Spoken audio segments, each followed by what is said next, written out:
Cold War, we were much more cautious in talking about uh, a war with Russia or then the Soviet Union.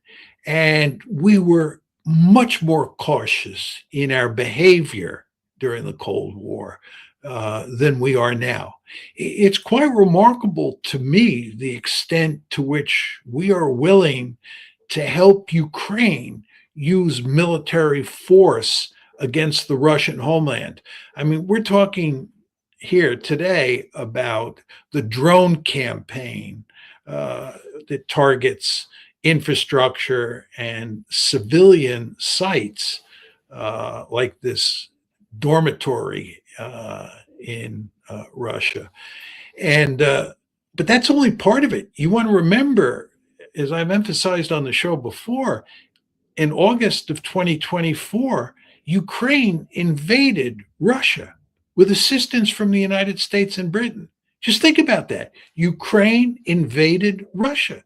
Unthinkable in the Cold War that we would have aided any ally in an attack on the Soviet Union. And then remember that the Ukrainians attacked the bomber leg of Russia's nuclear triad. Unthinkable during the Cold War. But we felt, we meaning the United States and Britain mainly, but the West more generally, that it was okay for Ukraine to go after one leg of the Russian strategic nuclear triad. I actually found that quite shocking at the time. I still find it quite shocking. And this gets back to Karagonov's point and the point of others in the Russian elite that the West doesn't believe that Russia has meaningful red lines. The West doesn't respect the fact that we're a nuclear power. They don't understand that they can't or they shouldn't be able to send Ukrainian forces into Kursk in 2024. This is supposed to be unthinkable. And the Russians believe, I think quite correctly, that they didn't make it clear at the time, back in 2024, that what the West and the Ukrainians did was unacceptable. In other words, a lot of people inside of Russia feel that Putin has not put his foot down early enough. And it's about time we put our foot down. And then the question becomes, what does putting your foot down mean? And as you pointed out, it seems that what they're talking about now is bombing Kyiv in ways that they haven't bombed Kyiv in the past. And what they did this past Sunday night is the first step in that direction. My response to you on that issue is, I'm not sure that's enough, Danny. I don't think that will have that much of an effect on how people in the West think. And in fact, you may be right that this is probably going to cause the West to double down in its support for Ukraine, have the opposite effect.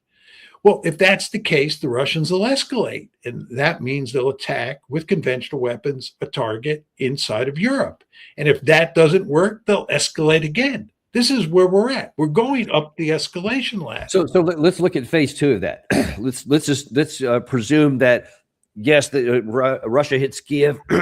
A lot of video, a lot of Zelensky coming out and saying, "Oh my God, please come and help us." And then the Europeans are angry and whatever. So they don't back down. They double down and they send more stuff. And then Russia says, "Okay, we're now going to execute phase two," which they have published this list of enterprises and drone factories, missile factories, etc., all throughout from Great Britain all the way across. And they actually make good on that. So now then, and then in concurrence with that, they say, if that doesn't work, the next one is tactical nuclear weapons. Will that finally get the attention of the Western Europe?